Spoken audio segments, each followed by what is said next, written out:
హల్లెలూయా. ప్రియ దేవుని పిల్లలారా, ఈరోజు యాకోబును గూర్చి కొన్ని విషయాలు మీతో మాట్లాడాలని నా మనస్సు ప్రేరేపిస్తూ ఉంది. ఆదికాండం 30వ అధ్యాయంలో 25, 26, 27 వచనాలు మనం చదువుకుందాం. ఆదికాండం 30వ అధ్యాయము 25, 26, 27 వచనము. రాహేలు యోసేపును కనిన తరువాత యాకోబు లాబానుతో, నన్ను పంపివేయము, నా చోటికి నా దేశమునకును వెళ్ళెదను, నా భార్యలను నా పిల్లలను నాకు అప్పగించము, అప్పుడు నేను వెళ్ళెదను, వారి కోసము నీకు కొలువు చేసి తిని, నేను నీకు కొలువు చేసిన విధమును నీవు ఎరుగుదువు కదా అని చెప్పాను. అందుకు లాబాను అతనితో, నీ కటాక్షము నా మీద ఉన్న ఎడల నా మాట వినుము, నిన్ను బట్టి యెహోవా నన్ను ఆశీర్వదించునని సద్గుణము చూచి తెలిసికొచ్చినని చెప్పాను. నిన్ను బట్టి యెహోవా నన్ను ఆశీర్వదించునని సద్గుణము చూచి తెలిసికొచ్చిని. కళ్ళు మూసుకొని ప్రార్థన చేసుకుందాం. అందరూ స్తోత్రాలు చెల్లించుదాం. హల్లెలూయా, హల్లెలూయా, హల్లెలూయా, హల్లెలూయా, హల్లెలూయా, హల్లెలూయా, హల్లెలూయా. పరిశుద్ధుడును నీతిమంతుడును సర్వలోకములకు అధిపతి అయిన మా తండ్రి, మా జీవాధిపతి, మా రక్షకుడా, మీకు స్తోత్రములు చెల్లిస్తున్నాము. ఎంతవరకు పాడామో, స్తుతించామో, మహిమపరిచామో, సాక్ష్యముల ద్వారా ధ్యానపరిచాము. మీ వాక్యము ధ్యానం చేస్తుండగా మీ కృప దయచేయండి. నీ వాక్య భాగములో నుండి శ్రేష్టమైన భాగంలో నీ బిడ్డలకు పంచడానికి నాకు సత్వ, శక్తి, జ్ఞానము, వివేచన దయచేయండి. అయోగ్యుడనైన నన్ను నీ వాక్యమును విరిచి పంచడానికి నీవు సిద్ధము చేసినందుకు మీకు స్తోత్రములు నాయన. నీవు రక్షించుకున్న నీ గొర్రె పిల్లలైన ఈ సంఘ బిడ్డలకు వాక్యపు ఆహారాన్ని ఇవ్వడానికి, పంచిపెట్టడానికి ఈ పాత్రను నాకు ఇచ్చినందుకై మీకు స్తోత్రములు. వారిని ఆత్మీయాహారమును బహుగా తిని తృప్తిపడి శ్రేష్టమైన దీవులతో నింపబడడానికి, బలపరచబడడానికి కృప దయచేయండి. నన్ను మీ సిలువ చాటున దాయండి. నా నాలుకను ముట్టండి, నా గుండెను ముట్టండి, నా స్వరమును ముట్టండి, నా ఆలోచనను ముట్టండి. మీ సిలువ చాటును దాచి మీ ఆత్మచేత అభిషేకించి నాలో నుండి మీ మాటలు నీ ప్రజలకు వినిపించి వినికిడిలో ప్రతి ఒక్కరిని ఆశీర్వదించమని యేసు నామమున అడుగుతున్నాము తండ్రి, ఆమేన్. దేవునికి స్తోత్రం. హల్లెలూయా, హల్లెలూయా. ఈ రోజు ఏమి మాట్లాడాలని తలంచినప్పుడు నాకు ఏమి కాచకుండా ఉన్న సమయంలో, నువ్వు కాదు నేను మాట్లాడుతాను కదా నీకెందుకని ప్రభు మాట్లాడుతున్న సమయంలో, వాక్యాన్ని చూసుకుంటూ ఉన్న సమయంలో ఈ మాట నాకు కనబడింది. నిన్ను బట్టి యెహోవా నన్ను ఆశీర్వదించనని సద్గుణము చూచి తెలుసుకుంటుంది. ఏం చూసి? సద్గుణాలు ఎవరికి వస్తారో? దేవునితో సంబంధం లేకుండా లోకముతో సంబంధం ఉన్నవారు.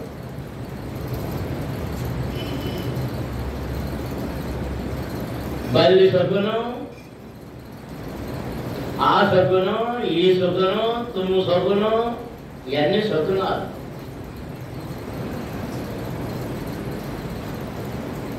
సోది చెప్పే వాళ్ళ శకునాలు, ఇలా రకరకాల.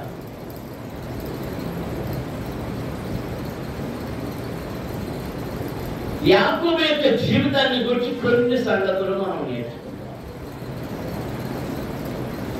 యాకోబు అనగానే సాధారణంగా బాధకులేంటి, విశ్వాసులేంటి, అందరూ చెప్పే మాట ఏంటంటే అతడు ఎవరని మోసగాడు. నేనైతే ఆ మాట ఒప్పుకోను. నేను ఒప్పుకోను. నువ్వు ఒప్పుకోకపోతే మాకేంటి అంటారు కొందరు దైవజనులు. వారికి చేతులెత్తి నమస్కరిస్తున్నారు. యాకోబు అనే మాటకు రెండు అర్థాలు. ఒకటి మోసగాడు, రెండు పోరాడేవాడు. ఎవడు? పోరాడేవాడు.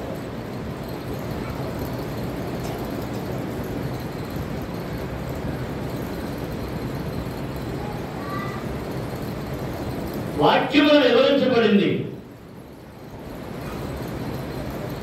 అతడు జ్యేష్ఠత్వపు హక్కు కొరకు పోరాటం ఎక్కడ మొదలు పెట్టాడంటే తల్లి గర్భములోనే. తల్లి గర్భములో ఎక్కడ మొదలు పెట్టాడు? తల్లి గర్భములో. దేవునికి స్తోత్రం. ఎందుకు జ్యేష్ఠత్వపు హక్కు కావాలి? ఎందుకు జ్యేష్ఠత్వపు హక్కు కావాలి? ఆ జ్యేష్ఠత్వపు హక్కు కొరకు ప్రారంభమైన పోరాటం నేటికి ఆగలేదు.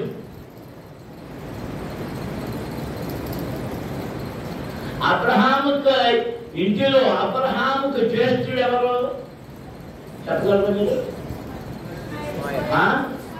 ఇష్మాయేలు. కానీ దాసీపుత్రుడైనందుచేత అతను జ్యేష్ఠుడు ఎంచబడలేదు. ఆ వాగ్దానం కూడా ఇచ్చాడు. అయితే మనుషుని ఆలోచన ప్రకారంగా, మానవ ఆలోచన ప్రకారంగా జన్మించాడు కాబట్టి అప్పుడు ప్రారంభమైన ఆ పోరాటం ఇప్పటికి ఇంకా ఇజ్రాయెల్ దేశం అంతా బాంబులతోనూ, తుపాకులతోనూ, ఫిరంగులతోనూ వాటితోనూ దద్దరిల్లిపోతా ఉంది ఇప్పటికి ఇంకా. దేవునికి స్తోత్రం. హల్లెలూయా. ఆనాటి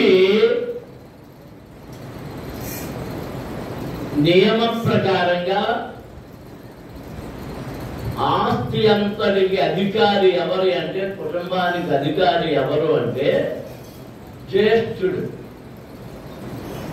జ్యేష్ఠుడు. కానీ అబ్రహాము యొక్క కుటుంబంలో ఇష్మాయేలుకి జ్యేష్ఠత్వ హక్కు లేదు. కానీ కలిగిన ఆ హాగరు, ఆ ఇష్మాయేలు ప్రవర్తన బాగుండి ఉంటే ఈ సమస్య రాకపోనేమో.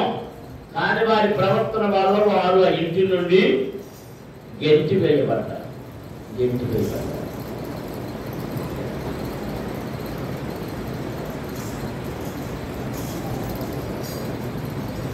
అవి వెళ్ళేటప్పుడు వాళ్ళకి కావాల్సిన ఆహార పదార్థాలు మాత్రం ఇచ్చి పంపించాడు. శారము గారు చనిపోయిన తర్వాత అబ్రహాము మరో పెళ్లి చేసుకున్నాడు.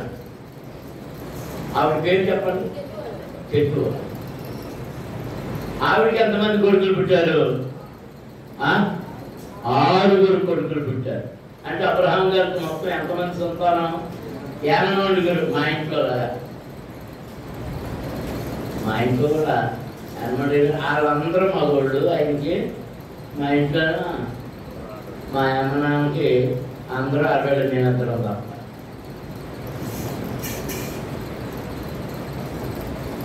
దేవునికి స్తోత్రం. హల్లెలూయా. హల్లెలూయా. ఆ కెతూర కుమారులకు 6 ఆయనకున్న ఆస్తిలో కొంత ఇచ్చి వాళ్ళని పంపేశాడు. వారు తూర్పు దేశాలకు వెళ్ళిపోయారు. జాగ్రత్తగా వింటున్నారా?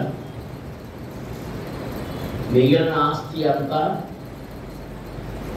జ్యేష్ఠుడుగా దేవుని చేత అంగీకరించబడిన వాడైన వాగ్దాన పుత్రుడైన ఇస్సాకుకు వచ్చింది.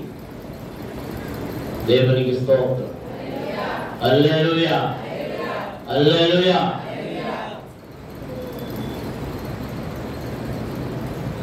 ఆ ఇస్సాకుకి ఎంతమంది కుమారులు పుట్టారు? ఎంతమంది పిల్లలు ఇస్సాకు గారికి?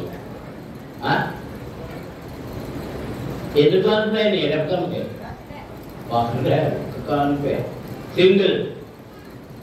కానీ పుట్టినోళ్ళు ఎంతమంది? ఇద్దరు. ఆ ఇద్దరు పుడతానే తను పుట్టాడు. తాగాడు. పుడతానే తను పుట్టాడు. అందుకే యాకోబు తన అన్న మడిమెను పట్టుకొనేను. యాకోబు మగ సిరిగలవాడే పోరాడాడు.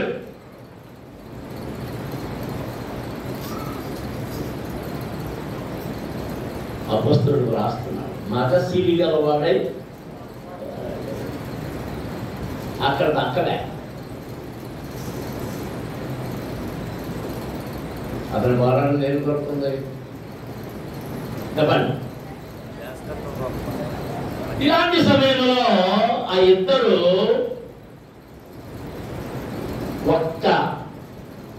కొద్ది క్షణాల ముందు పుట్టాడు యాషావు. అతనికి మరొక పేరు ఏంటో చెప్పండి. యాషావుకు ఉన్న మరొక పేరు చెప్పాలి. ఎదోము.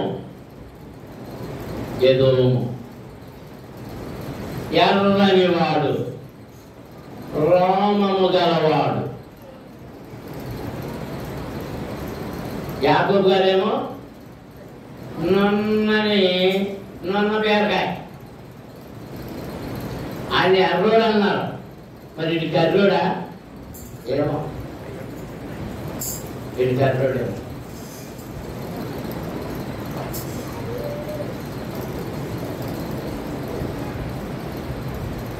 బహుశా రంగు కూడా తేడా వచ్చేసింది. వాళ్ళిద్దరికే పడతానే. వారిద్దరి గురించి వాక్యంలో ఏం రాయబడిందంటే మనం ఈ 29 అధ్యాయంలో ఆ వాక్యంలో ఈ 30 అధ్యాయంలో చదువుకుంటే, యాషావు వేటాడుటయందు నేర్పరిగా ఉండి అరణ్యవాసిగా ఉన్నాడు. యాకోబు సాధువై గుడారవాసిగా ఉన్నాడు, గుడారంలో ఉన్నాడు. అందరూ దేవునికి స్తోత్రం చెల్లించండి. హల్లెలూయా, హల్లెలూయా. జాగ్రత్తగా గమనించండి. అబ్రహాముకున్న ఆస్తి అపరిమితమైన ఆస్తి. అబ్రహాము ఆస్తి ఎవరికి వచ్చింది చెప్పండి? ఇస్సాకు వచ్చింది.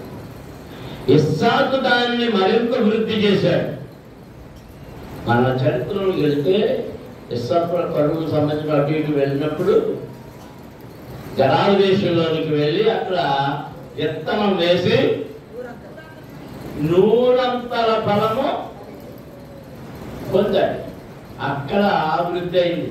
అతని ఆస్తి, అతని పంటలు వృద్ధి అవ్వడం చూసి గరాలు వాసులు అతని మీద అసూయపడ్డారు. దేవుని ఆశీర్వాదం ఎవరి మీద అంటే వారు అన్ని విషయాలలోనూ అభివృద్ధి పొందుతారు. మొదటిగా ఆధ్యాత్మికంగా అభివృద్ధి పొందుతారు, ప్రార్థనలు ఎదుగుతారు, వాక్యములు ఎదుగుతారు, భక్తులు ఎదుగుతారు. ఎవరైతే వాక్యములోను, భక్తిలోను, ప్రార్థనలోను ఎదుగుతున్నారో వారి ప్రతి అవసరత అక్కడ ప్రభు తీరుస్తాడు, అడక్క ముందే తీరుస్తాడు. దేవునికి స్తోత్రం. ఇస్సాకు దేవుని యందు భయభక్తులు కలిగి ఉన్నాడు కనుక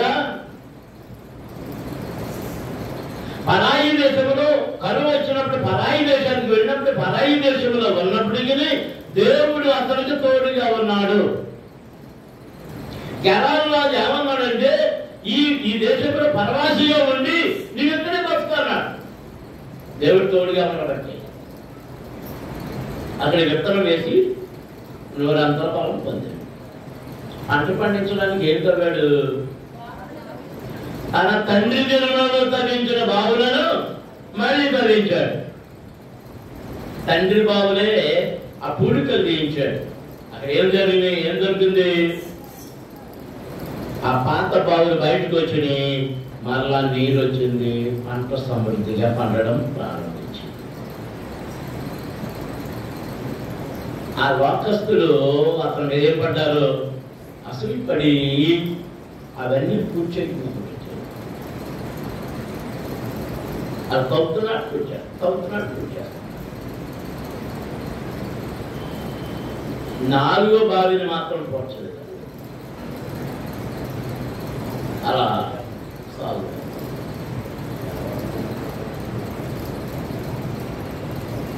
పరాయి దేశంలో ఉన్న ఇస్సాకు ఆస్తిని దేవుడు ఏం చేశాడు? అభివృద్ధి చేశాడు, నాశనం చేశాడు. అభివృద్ధి అయింది.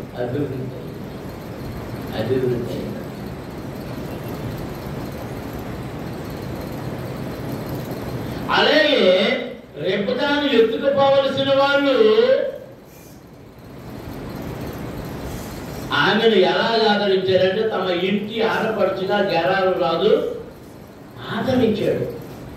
ఆదరించి చీరే సారి అన్ని ఆడపడుచుకు పెట్టేవన్నీ బంగారాలు, వెండి, బోలెడంత ధనధాన్య సంపదలన్నీ ఇచ్చాడు. పసుపు కుంకాలు అంటాం మనం, ఇచ్చాడు.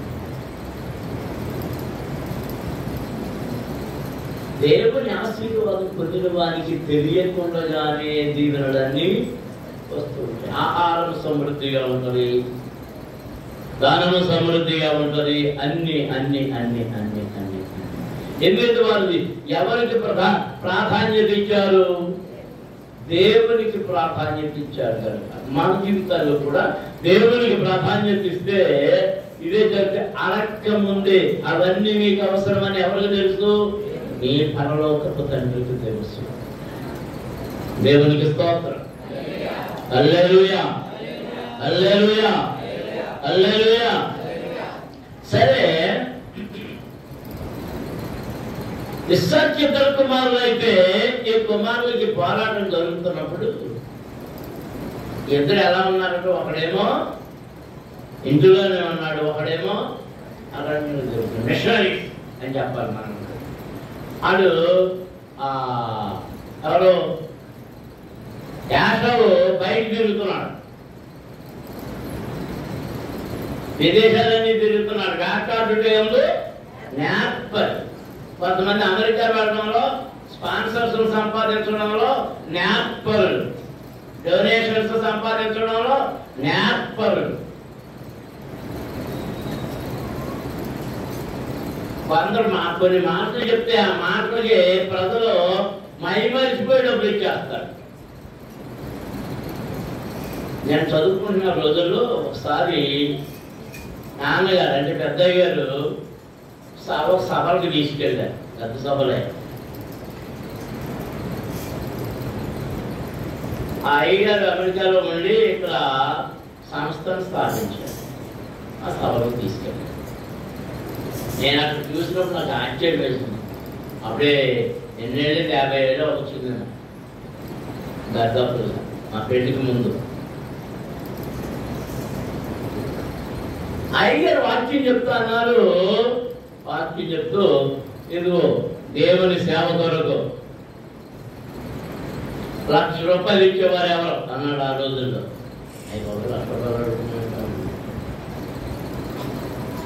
$50,000 ఇచ్చేవారు ఎవరు? ఎంతమంది ఉన్నారు? 10,000 అనేటప్పటికి 5 6 ఎత్తాయి. 10 రోజులు 50 ఏళ్ళకి 10,000 అంటే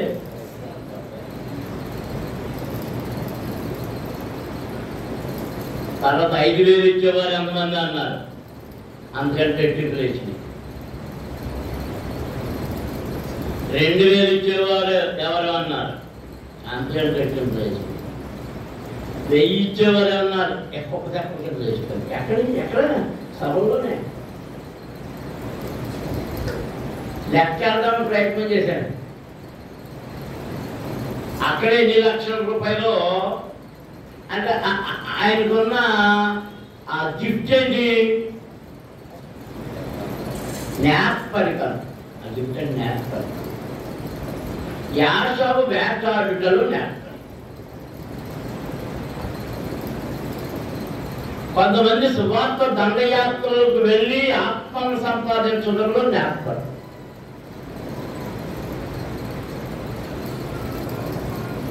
మరికొంతమంది వర్ణ సంఘాలని దొంగిలించడంలో జ్ఞాపకం.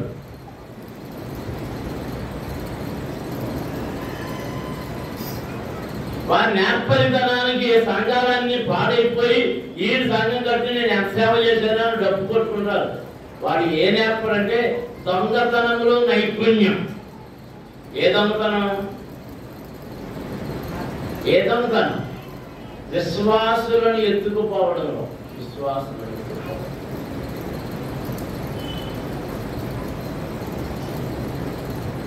ఇప్పుడు యాకోబు ఎక్కడున్నాడు? గుడార వాసిగా ఉన్నాడు, అమ్మతో ఉన్నాడు, అంటూ కొడుతున్నాడు, ఇజ్జాత్మడు అంటున్నాడు. ఆలోచించాడు, ఏం చేశాడు? తన తాతయ్య ఇస్సాకు సంపాదించి ఇచ్చిన ఆస్తి అంతా ఎక్కడుంది? ఇంటి దగ్గర ఉంది. మందలన్నీ ఎక్కడున్నాయి? ఆవుల మందలో, మేకల మందలో, గొర్రెల మందలో, ఒండెల మందలో, ఇవన్నీ ఎక్కడున్నాయి? ఇక్కడ ఉన్నాయి. పనివారంతా ఎక్కడున్నారు? పాలు తీసేవాడు ఉన్నారు, ఆ పనివాడు ఉన్నారు, ఈ పనివాడు ఉన్నారు. వ్యవసాయ పని ఏంటి? వ్యవసాయ పని అంతా ఎక్కడుంది? ఇప్పుడు బాధ్యత ఎక్కువై ఎవరు చేశారు? మీరు ఆలోచించండి. యాకోబుని మోసగాడు అంటున్నారు. మంచిదే మోసం. వ్యవసాయ పని అంతా ఎవరు చూసుకున్నారు? ఈ మందల పనులన్నీ ఎవరు చూస్తున్నారు? అయ్యగారు ఏం చేశాడు? యాసవయ్య గారు ఏం చేశాడు? ఆ బాణం అంబులు పొంది పుచ్చుకొని వెళ్ళిపోవడమే. మరి ఎన్ని రోజులు కొత్తలో తెలియదు. దేవునికి స్తోత్రం. మేనేజ్మెంట్ అంతా ఎవరు చేస్తున్నారు? యాకోబు చేస్తున్నారు. అందుకనే రెబెకా యాకోబుని ఎక్కువగా ప్రేమించింది. తల్లికి తండ్రికి చేదోడు వాకుడుగా ఉన్నాడు. పనివారి క్షేమమును తెలుసుకుంటున్నాడు.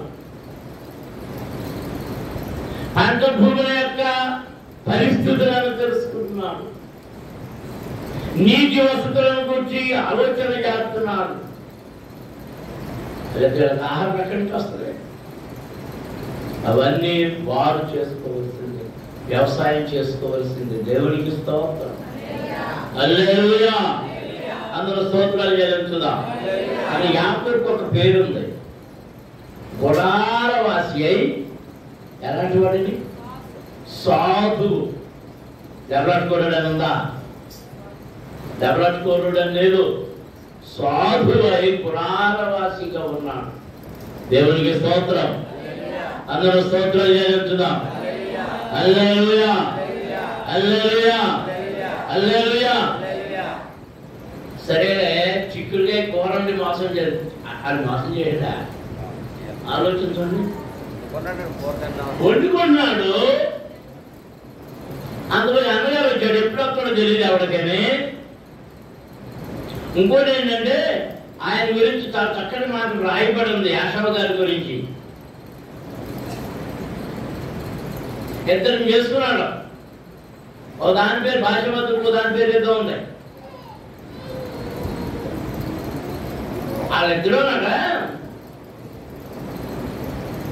ఇస్సాకుకి రెబెకాకి మనస్సుకు వేదన కలిగించారంట. ఎవరు? కోడళ్ళు. అమ్మ కోడళ్ళు. మీరందరూ ఇక్కడ ఉన్నప్పుడు మీ అత్తగారికి, మీ మామగారికి కోడలే. మా ఆవిడ కూడా మా అమ్మకి, మా నాన్నగారికి కోడలే. అర్థమా? నువ్వు కోడవే.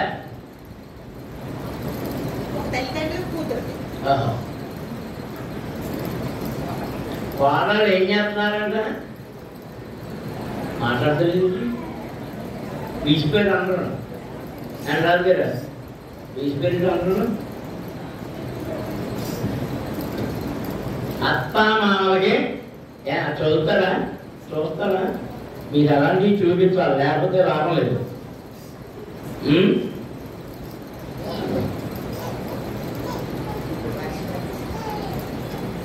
అయిపోతుంది.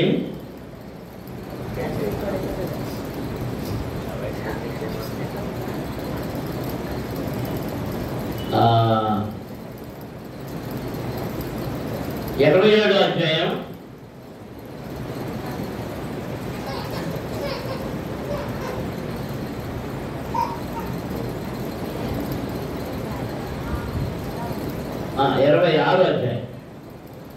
26వ అధ్యాయం 34వ వచనం. యాషావు 40 సంవత్సరముల వాడైనప్పుడు హిత్తీయుడైన బేరీ కుమార్తెయగు యెహూదీతును హిత్తీయుడైన ఏలోను కుమార్తెయగు బాషెమతును పెళ్లి చేసుకొనెను. వీరు ఇస్సాకునకును రెబ్కాకును మనోవేదన కలుగజేసిరి. 27వ అధ్యాయంలో 46వ వచనంలో ఎక్కువ కోడలు నమ్మకాలు దీర్ఘంగా సుదీర్ఘంగా మా అత్తగారు ఏమని చెప్పిందా అనుకుంటున్నారు కొంతమంది. మరియు రెబ్కా ఇస్సాకుతో హేతు కుమార్తెల వలన నా ప్రాణము విసిగినది. ఈ దేశస్థురాండ్రైన హేతు కుమార్తెలలో వీరి వంటి ఒకదానిని యాకోబు పెళ్లి చేసుకున్న ఎడల నా బ్రతుకు వలన నాకు ఏమి ప్రయోజనం? మళ్ళీ ఆ రెండు కోడి పేదలు కూడా ఇలాగే ఉంటే నా బతుకు ప్రయోజనం ఏంటి అని అడుగుతున్నాను. దేవునికి స్తోత్రం. హల్లెలూయా. ఇక్కడ ఇంకో విచిత్రం ఏంటంటే మీరు జాగ్రత్తగా అంటాడు ఏమనుకోవాలి. యాషావు గారు ఎంతమందిని చేస్తున్నాడు చెప్పండి? చేస్తాను. యాకోబు గారు ఎంతమందిని చేస్తున్నాడు? అంతటితో ఆగాడా? ఆయన వాళ్ళ ఆవిడ ఆపలే. అప్పుడు యాకోబు గారి భార్య ఎంతమంది? అది విసిపోయినా 25వ వచనం చదవండి. ఎంత చదివిన 30వ అధ్యాయం 25వ వచనం. రాహేలు యోసేపును కన్న తరువాత యాకోబు లాబానుతో నన్ను పంపివేయము, నా చోటికిని నా దేశమునకు వెళ్ళెదను, నా భార్యలను నా పిల్లలను నాకు అప్పగించుము, నా భార్యలను నా పిల్లలను నాకు అప్పగించు. ఎంతమంది భార్యలు చెప్పండి?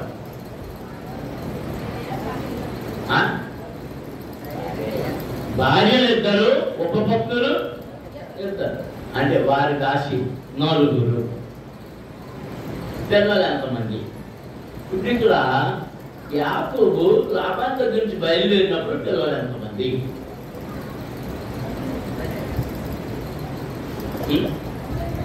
బెన్యామీన్ ఎక్కడ పుట్టాడు? దారిలో పుట్టాడు. మధ్యలో రాహేలు చచ్చిపోయింది. ఎంతమంది?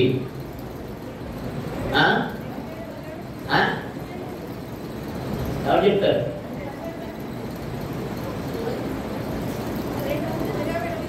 అమ్మా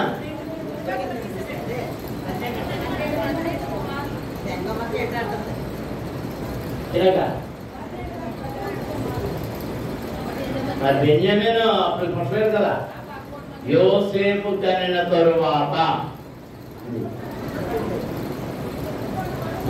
ఇదే 10 మీకు 12 మంది. లెక్క 12 మందే. మీ ఇంట్లో ఎవరు మర్చిపోయారు తెలుసా? కూతురు మర్చిపోయారు. కొడుకులు గుర్తొస్తున్నాడు కానీ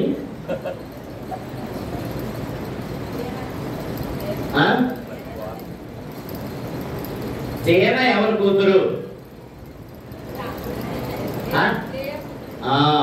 అంటే లేయమ్మ పిల్లలు ఎంతమంది?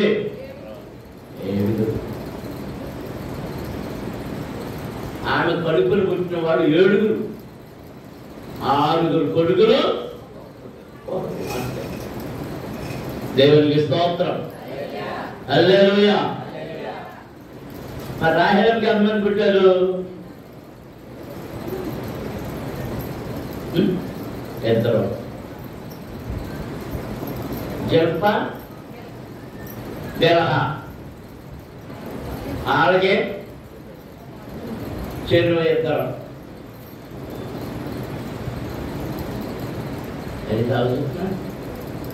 ఎక్కడ ఇస్తలేదా? వీళ్ళ ముగ్గురికి 2 చొప్పున 3 2 6. 6 కొడుకులు. లేయమ్మకి 6 కొడుకులు. 12 మంది కొడుకులు. లేయమ్మకు కూతురు. మొత్తం 13 సంతానం యాకోబుకి. దేవునికి స్తోత్రం. సరే, యాకోబు తన తండ్రి ఇంట్లోనే కష్టపడటం నేర్చుకున్నాడు. కుటుంబాన్ని ఎలా ఉంచుకోవాలో నేర్చుకున్నాడు. తల్లి ఎడల తండ్రి ఎడల ఎలాంటి ప్రేమ కలిగి ఉండాలో నేర్చుకున్నాడు. దేవునికి స్తోత్రం. హల్లెలూయా. మరి అన్నయ్య అయిన యాషావు ఆకలితో వచ్చినప్పుడు తాను వంట చేసుకున్నాడు. ఎవరికి వంట చేస్తున్నాడు? తను అక్కడికే చేసుకుంటున్నాడు, ఇంకెవరికి చేస్తున్నాడు? చెప్పండి. అమ్మకి నాన్నకి కూడా. వాడు వృద్ధాప్యం వచ్చేసింది. అమ్మకే నాన్నకి కూడా వంట చేస్తున్నాడు. మరి ఏం వేశాడో, ఏం గుమాయింపులు వస్తున్నాయో, పైగా మరి కలపడం అది చూశాడేమో. వచ్చేటప్పుడు కంటికి ఎలా కనబడిందంటది? ఎర్రలాగా ఎర్రలాగా.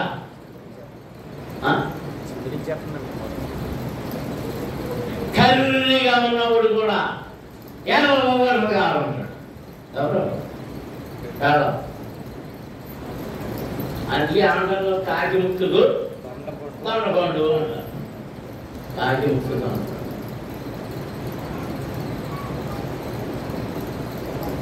నేను మాత్రం ఎర్రగా ఉంటాను, నల్లగా ఉంటాను చూడలేదు. మా అమ్మ మా నాన్న ఏమని చెప్పుకున్నారని చెప్పి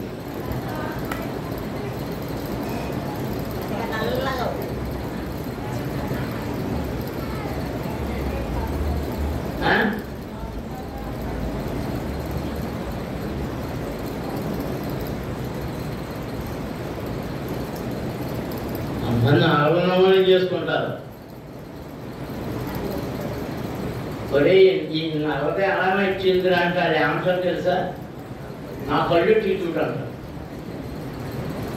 మరి నా కళ్ళు తీసి ఆడి కళ్ళు తీసి నాకు పెట్టుకుని చూడాలన్నమాట. సరే, ఈ కంటికి ఏమి నచ్చింది? అమ్మమ్మ గారి కంటికి ఏమి నచ్చింది? అది పండు రమ్యంగా ఉండడం, ఎర్రగా అందంగా పండుగం చూసి ఆ పండు తినేసింది. ఇప్పుడు యాషావు గారికి ఏమి నచ్చింది? ఎర్రగా ఉన్న ఈ చిక్కుడుగా కూర వంటకం. మన హైబ్రిడ్ చిక్కుడు కాదండి. నాకు పందిరి చిక్కుడు అంటేనే ఇష్టం. పందిరి చిక్కుడు కూరకాలు నాటు చిక్కుడు అంటేనే ఇష్టం నాకు. అది వండి పెడితే బాగుందా? ఏరుకుని గింజలన్నీ ఏరుకుని గింజలు. మన ఆహారమే గింజలు. మన ఆహారమే గింజలు. దేవునికి స్తోత్రం. హల్లెలూయా, హల్లెలూయా. దేవుడు యాకోబును ఆశీర్వదించాడు.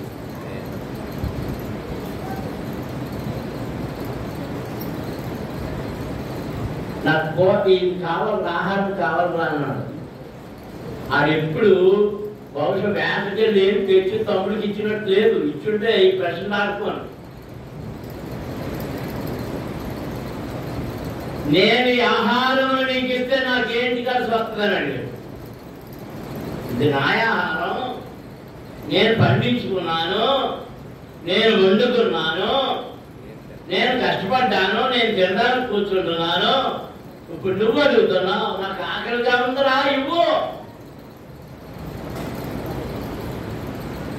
ఇది నీకు ఇస్తే అలా, నాకేం కలిసి వస్తుంది, నీకేం కావాలో కోరుకో అన్నాడు. నీకేం కావాలో కోరుతాను. ఇది ఏమన్నా నీ చేష్టతో హక్కు ఇచ్చేస్తావా? అదే నేను చేస్తాను, చేసుకోవాలన్నాడంటే చేసుకోను. సరే తెలియాలి. ఇక్కడ ఒక ప్రశ్న, నేను ప్రశ్న రాస్తాను, మీరు ఆలోచించండి. జ్యేష్ఠత్వ హక్కులు ఇచ్చేస్తాను అన్నాడు, చేసుకున్నాను అన్నాడు, మంచిదే. కానీ జ్యేష్ఠత్వపు హక్కుతో వచ్చే అన్ని యాకోబుకు దక్కినయా? అక్కడ ఆ ఇల్లు, ఆ దేశాన్ని, ఆ ప్రాంతాన్ని విడిచిపెట్టి వెళ్ళిపోయాడు. మేనమామ దగ్గరికి వెళ్ళిపోయాడు, పద్దెనిమిదికి వెళ్ళిపోయాడు. 20 ఏళ్ళు తర్వాత తిరిగి వచ్చాడు. ఏమన్నాయి అన్నీ ఇప్పుడు ఎవరి చేతిలో ఉన్నాయి? యాషావు తీసుకున్నాడు. తమ్ముడికి అమ్మేశాడు కానీ ఇచ్చాడు, హ్యాండ్ ఓవర్ చేశాడు, హ్యాండ్ ఓవర్ చేయలే. అన్నం దేవునికి స్తోత్రం చెల్లించుదాం. హల్లెలూయా. మరి యాకోబుకి ఏది హక్కు? జ్యేష్ఠత్వ హక్కు ఏది?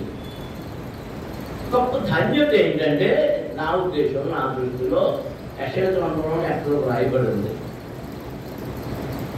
ఇశ్రాయేలు నా జ్యేష్ఠుడు. ఎవరంటున్నారు? దేవాది దేవుడు అంటున్నాడు. ఇశ్రాయేలు నా జ్యేష్ఠుడు. దేవునికి స్తోత్రం. ఇస్సాకునికి జ్యేష్ఠుడు కాకపోయినా ఎవరికి జ్యేష్ఠుడిగా మారిపోయాడు? దేవాది దేవుడికి జ్యేష్ఠుడిగా మారిపోయినందుచేత ఆ కృప, ఆ ఆశీర్వాదము, ఆ దీవెన ఆయన మెండుగా వచ్చేసి. దేవునికి స్తోత్రం. హల్లెలూయా, హల్లెలూయా. అందువల్ల నుండి అన్న చంపేస్తాడేమో అని తల్లిదండ్రులు భయపడి, ఒరే నేను చంపేస్తాడు మీ అన్న, చాలా పాపంగా ఉన్నాడు, ఎప్పుడు చంపేద్దాం అనుకున్నాడంట. అది కూడా మా బయటిలో ఇస్సాకు గారు ముసలోడైపోయాడు కదా, చచ్చిపోతాడు కదా, ఆ రోజే చంపేస్తాను. ఎక్కడికి కలిపి మా అమ్మ అప్పుడు ఏడుతుందిలే, అందరూ కలిపి అప్పుడు ఏడుతారులే, ఒక రోజున అయితే అనుకున్నాడు. ఆ వాక్యం చూస్తారు మీరు? ఆ వాక్యం చూస్తారా? ఆ వాక్యం చూడాలనుకుంటే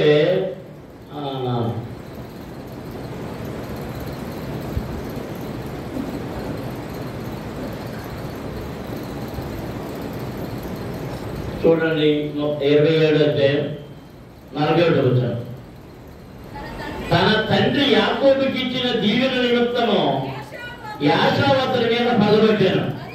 మరియు యాషావు, నా తండ్రిని గూర్చిన దుఃఖ దినములు సమీపముగా ఉన్నవి.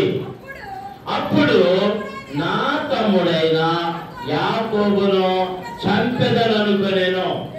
రిబ్కా తన పెద్ద కుమారుడైన యాషావు మాటలను గూర్చి వినినప్పుడు, అంటే ఆ లోపల అనుకోలే, పైకే అన్నాడు. వినినప్పుడు ఆమె తన చిన్న కుమారుడు యాకోబును పిలువనంపి అతను ఇట్లనెను, ఇదిగో నీ అన్నయ్య యాషావు నిన్ను చంపెదనని చెప్పి నిన్ను గూర్చి తను తాను ఓదార్చుకొనుచున్నాడు. దేవునికి స్తోత్రం. హల్లెలూయా, హల్లెలూయా, హల్లెలూయా. మన వినుకొండలో ఎవడొకడు జలాని అన్నవాడు, ఎవడో రషీద్ అన్నవాడిని నరికి అక్కడ కొబ్బరి పండుగ కత్తుంటే లేదు కనపడ్డాడు. వాళ్ళిద్దరు అప్పుడు స్నేహితులేనంట. పార్టీలు విడిపోయారు. పార్టీల వల్ల ఆ కత్తిచ్చుకుని ముందు చేతులు నరికేసాడు. అది వీడియోలో కనబడుతుంది. ముందు చేతులు నరికేశాడు, ఆ తర్వాత మేర ఇవన్నీ నరికేశాడు. పగ యాకోబు పగబెట్టాడు యాకోబు మీద. తల్లి అంటే దొరే మీ అన్న నీ మీద పగబెట్టాడండి. మీ నాన్న చచ్చిపోయినప్పుడు నేను చంపేస్తాను తనను తాను వాకాక్షుడున్నాడు. వదిలేసి మేనమంతుడికి వెళ్ళిపోయాడు. ఎప్పుడు వాళ్ళు కదా దానితో పిలిచి మళ్ళీ చెప్పారు. ఇసారితో కూడా చెప్పించింది, నీ అన్నని మర్చిపోయి నీ మీద పగ విడిచిపెట్టే వరకు నువ్వు ఇక్కడ తిరిగి రావద్దు. దేవునికి స్తోత్రం. ఇంటి నుండి పంపివేయబడ్డాడు, దూరముగా వెళ్ళిపోయాడు. మేనమామ తిరిగి వెళ్ళిపోతున్నాడు. మార్గములో చీకటి పడింది, అరణ్యములో దైవ దర్శనం పొందుకున్నాడు. దేవునికి స్తోత్రం. హల్లెలూయా, హల్లెలూయా, హల్లెలూయా, హల్లెలూయా. ఇక్కడ యాకోబు 20 సంవత్సరాలు అయింది. 14 సంవత్సరాలు భార్యల నిమిత్తం పాలేత్తనం చేశాడు. లేయమ్మ కోసం 7 సంవత్సరాలు, రాహేలమ్మ కొరకు 7 సంవత్సరాలు. దీనివల్ల పిల్లలు పుట్టారు, 12 మంది పుట్టారు కూతురుతో కలిపి. యోసేపు పుట్టిన తర్వాత మామ దగ్గరికి వెళ్ళి అడిగాడు, అయ్యా మా నేను వచ్చి చాలా కాలం అయింది, నన్ను పంపేయి, నా చోటికి నేను ఆ దేశమునకును వెళ్ళేదను, నా భార్యలను నా పిల్లలను నాకు అప్పగించుము, అప్పుడు నేను వెళ్ళేదను, వారి కోసము నీకు కొలువు చేసితిని, నేను నీకు కొలువు చేసిన విధము నీవు ఎరుగుదువు కదా. దేవునికి స్తోత్రం. అందరూ స్తోత్రం చెల్లించురా. హల్లెలూయా, హల్లెలూయా, హల్లెలూయా, హల్లెలూయా. అప్పుడు సాక్ష్యం వస్తున్నాడు లాబాను. ఏమని సాక్ష్యం వస్తున్నాడు? నిన్ను బట్టి.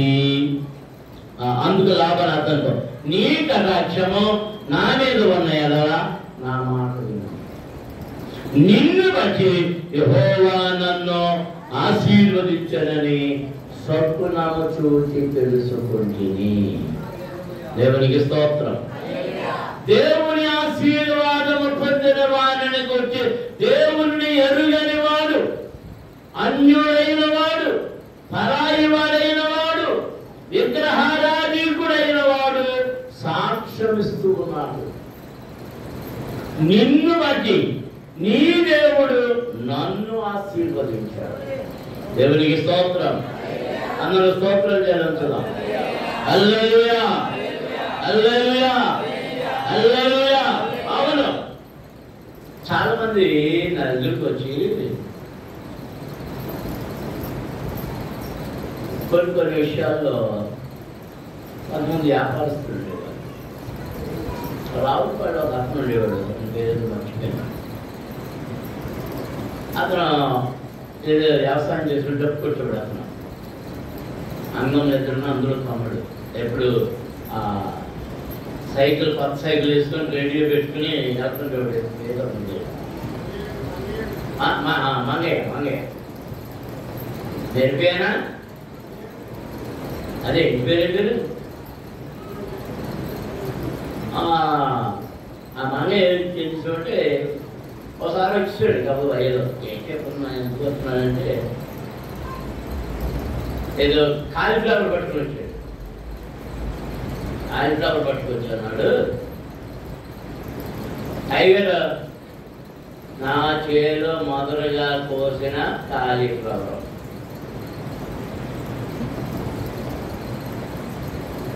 ఇదిగో మీరు పూణిగేలు ఎంత చెప్తారో ఏమో.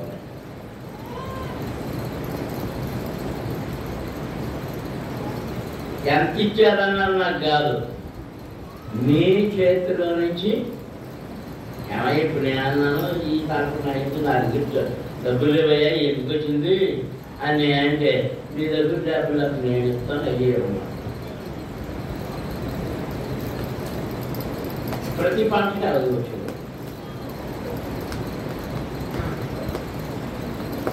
అతను చెప్పాడు, మీరు దేవుని సేవ చేసేవారు కాబట్టి మీ చేతుల్లో నుంచి నాకు ఆ ఆశీర్వాదం, ఆ దీవెన.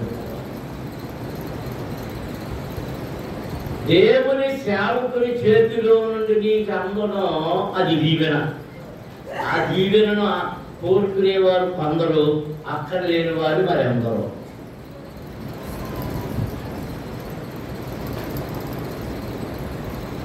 దొమ్మేశ్వరం రమణమ్మ చనిపోయింది. రేపు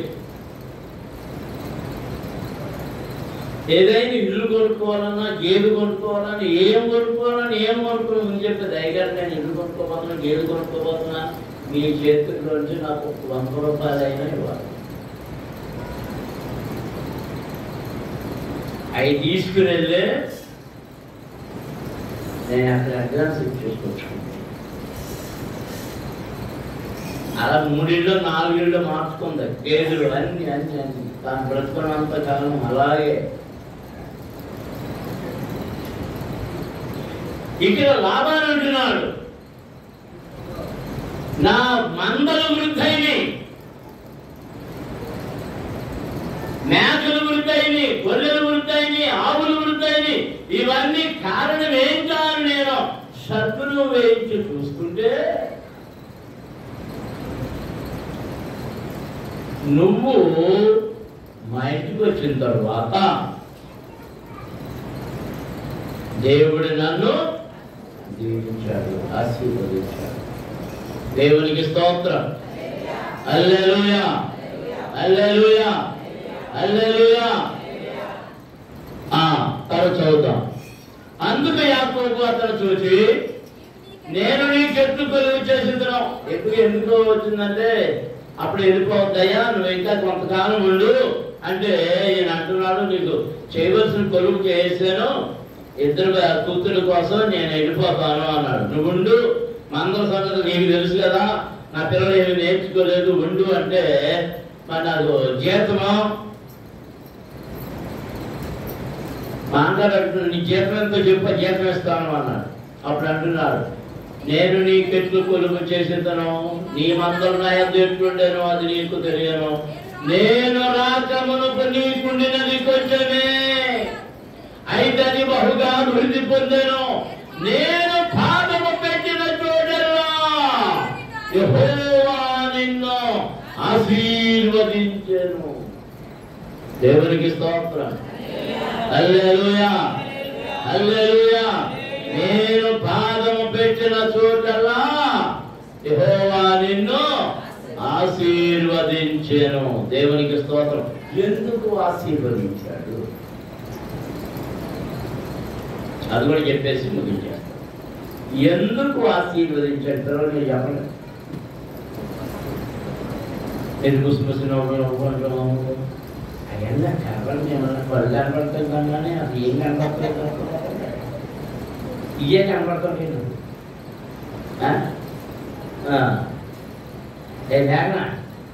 అది 28వ అధ్యాయంలోకి రండి.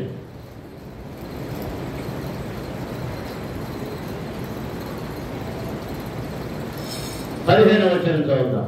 యాకోబు పద్దంరాముకు వెళ్తున్నప్పుడు అరణ్యములో ఒక చెట్టు క్రింద రాయిని తలగలుగా చేసుకుని నిద్రపోతున్నప్పుడు దర్శనం పొందాడు.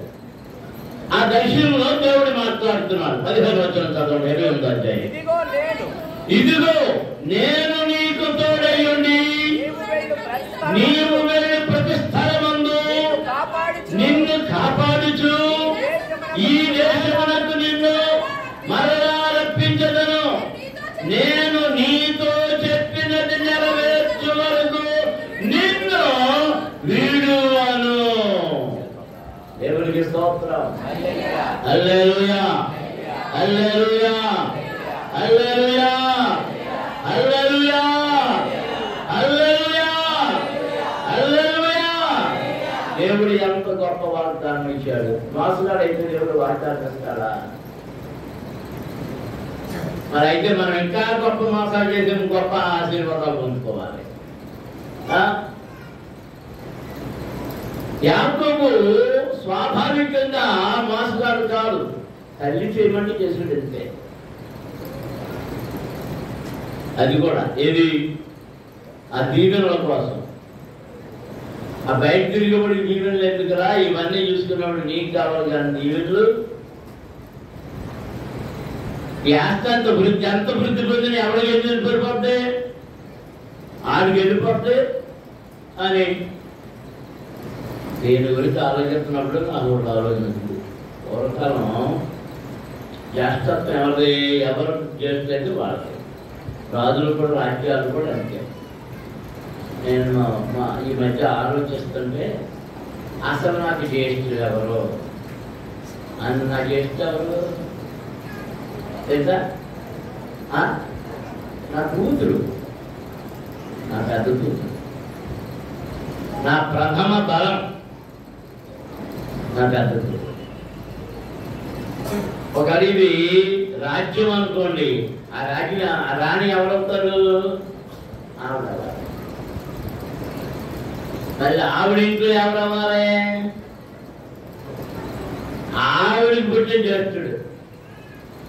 మా ఎవడ నా వంకాయ ఎవరు కప్పుకుని చూడండి,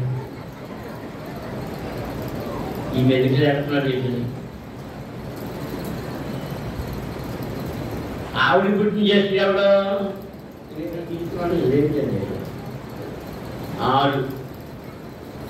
పూర్వకాలం రాజ్యాలు మారిపోవడానికి కారణం అలాగే.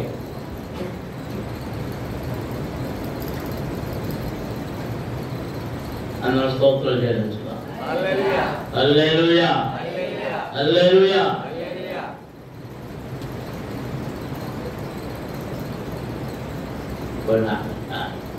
నా జ్యేష్ఠానికి జ్యేష్ఠుడును, నా కొడుకుల్లో పెద్ద కొడుకు జ్యేష్ఠుడును, వాళ్ళిద్దరు ఇప్పుడు ఒకటే. వాళ్ళిద్దరు ఒకళ్ళు వదులుతాలే. ఈ నదులు ఆడుంటుంది, ఆ నదులు ఈ నదులు లాక్కున్నా వస్తలేదండి.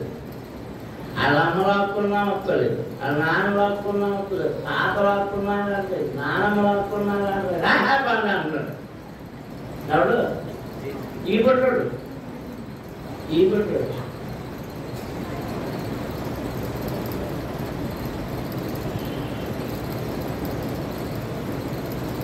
అన్న చేత ద్వేషించబడిన, ప్రజల చేత ద్వేషించబడిన, మామ చేత భావమర్దుల చేత ద్వేషించబడిన యాకోబు ఎవరి చేత ప్రేమించబడ్డాడు?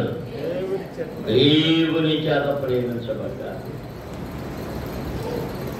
మనం విశుద్ధ గ్రంథం చదువుతుంటే అవి చాలా స్పష్టం. పురుగు వంటి యాకోబు, యాకోబు పురుగు వంటి యాకోబు. పురుగే కానీ నిన్ను నేను ప్రేమించాను, ఏర్పాటు చేసుకున్నాను. దేవునికి స్తోత్రం, హల్లెలూయా. దేవుడి యాకోబుని ఎందుకు ప్రేమించాడంటే అతడు శ్రామికుడు, శ్రమ పడతాడు, కష్టపడతాడు, మందలను మేపుతాడు, వ్యవసాయం చేస్తాడు, బావులను త్రవ్వుతాడు. అద్దర్లోకి వెళ్ళినప్పుడు రాహేలమని ఎక్కడ చూసి ప్రేమించాడు? బావి దగ్గర వీళ్ళందరూ వచ్చి ఉంటే మనోడు మనతో ఆ మేక మందరూ అది నీళ్ళు పెట్టడానికి వచ్చారు. మనోడు వెళ్ళి ముందు ఆ రాయి వివరించాడు. ఎర్రగా ఉంది ఎవరితే, ఇది ఎవరితే, ఇది ఎవరితే, భలే ఉంది, ఎవరన్నా ఆరాధన తీశాడు. అంటే first sight, love at first sight అన్నమాట. ఇదేదో అంటారు, అదేనా? నేను కరెక్ట్గా చెప్పానా? అమ్మాయి ఎలా అబ్బాయి నేను చెప్పింది కరెక్టేనా? ఏంటి లవ్ ఎట్ ఫస్ట్ సైట్, చూడగానే ప్రేమించాడు. ఎవరిని? రాహేలమ్మని. విచిత్రమైన మేనమామ కూతురే.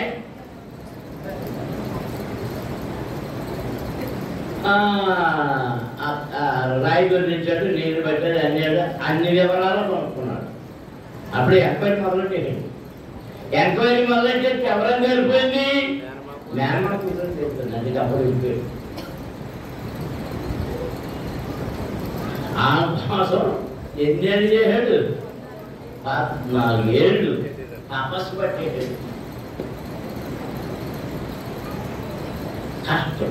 కష్టపడతాం కష్టించేవాడి కష్టాన్ని ఆశీర్వదిస్తాడు దేవుడు. అందుకు స్తోత్రం చెల్లించండి.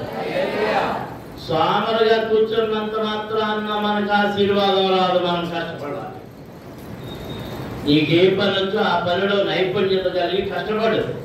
దాన్ని 100 దీవెనలతో నింపుతాడు, వర్ధన చేస్తాడు.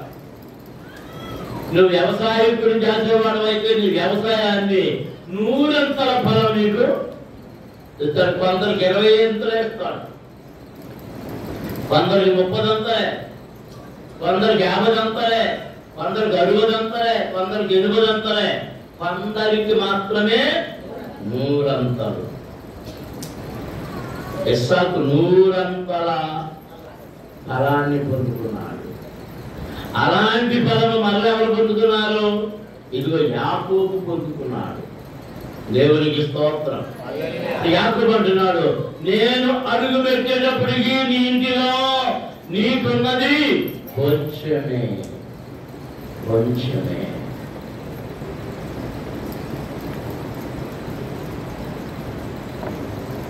అయితే నేను రాకమునుపు నీకుండినది కొంచెమే, అయితే అది బాగుగా అభివృద్ధి పొందాను.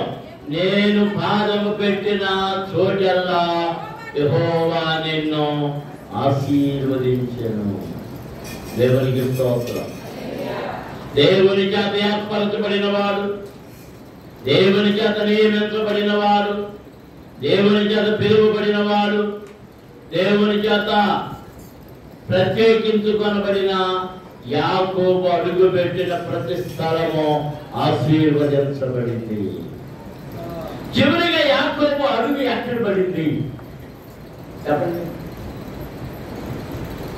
చివరిగా అడుగు అవసాన దశలో అతను అడుగు ఎక్కడ పడింది? ఐగుప్తులో కరువు సమయంలో ఐగుప్తులో యోసేపు అక్కడి నుండి తన తండ్రిని అక్కడికి రప్పించుకున్నాడు.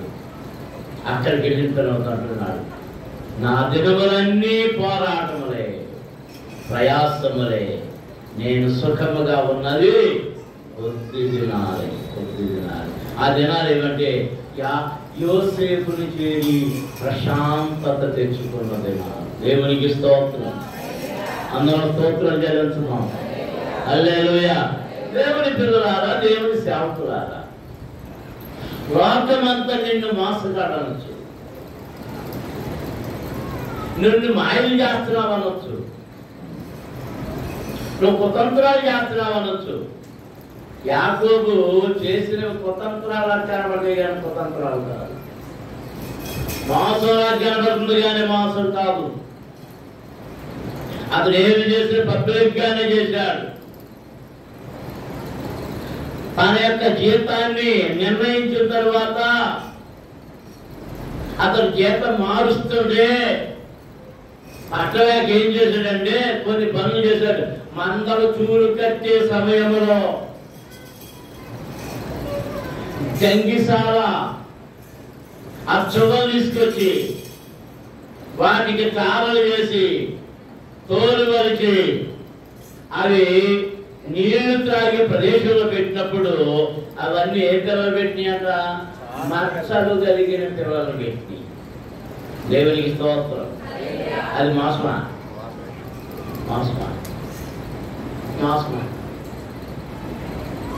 మరి మాంగారు అన్నిసార్లు మార్చారు.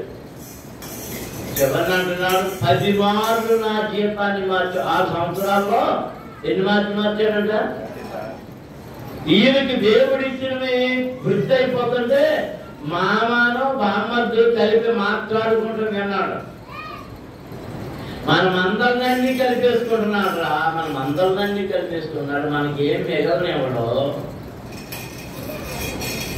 ఈయన ఏ అల్లుడు? చెప్పండి, ఎల్లరికి చెప్తారు వీడు. ఈ కష్టపడి ఇచ్చేసి ఆ కష్టాన్ని వృద్ధి చేసుకుని దేవుడు ఆశీర్వదిస్తుంటే ఏమంటున్నారు? అది లాగేసుకుంటున్నాడు. ఇక ఉండలేక బయటకు వెళ్ళిపోయాడు. దేవునికి స్తోత్రం. నేను అడుగు పెట్టిన ప్రతి చోటల్లా ఏం పొందుతారు? ఏం పొందారు? దేవుని పిల్లలారా, మీరు అడుగు పెట్టి ప్రతి చోటు ఆశీర్వదించబడాలి. నేను అడుగు పెట్టి ప్రతి చోటు ఆశీర్వదించబడాలని నేను యాకోబు వారి దేవుని మీద ఆధారపడిన వారనై ఉండాలి. మీరును దేవుని మీద ఆధారపడిన వారై ఉండాలి.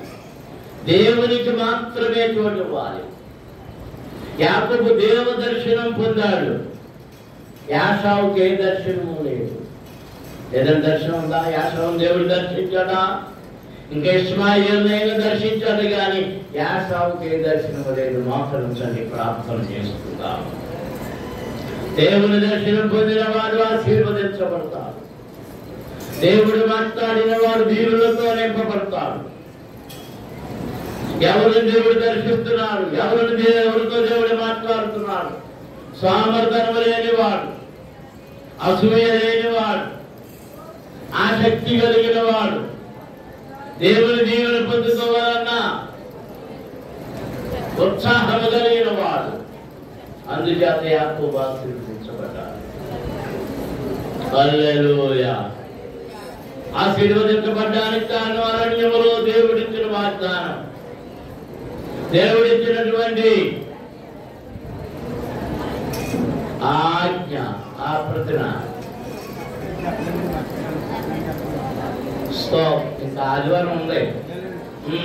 స్తోత్రం, స్తోత్రం. హల్లెలూయా, హల్లెలూయా, హల్లెలూయా, హల్లెలూయా. అందరూ స్తుతించాలి, అందరూ స్తుతించాలి. యాకోబు ఆశీర్వాదం మనం పొందుకుందాం. యాకోబుకు వెళ్ళిన చోటల్లా ఆశీర్వాదమే. అనువాదులంత గొప్ప ప్రవచనం వచ్చింది. యాకోబులు నక్షత్రము ఉదయించును, యాకోబులు నక్షత్రము ఉదయించును. ఆ నక్షత్రమే ప్రభావిస్తూ అలాంటి ఆశీర్వాదములని యాకోబు పొందుతున్నాడు. పురుగు వంటి యాకోబు, శ్రమపడి యాకోబు, కష్టపడి యాకోబు, సోమరితనము లేని యాకోబు, ఇందులో తల్లికి తోడుగా ఉన్న యాకోబు, తండ్రికి తోడుగా ఉన్న యాకోబు ఆశీర్వాదములకు పాత్రుడు, దీవెనలకు పాత్రుడు. స్తోత్రం. హల్లెలూయా, హల్లెలూయా.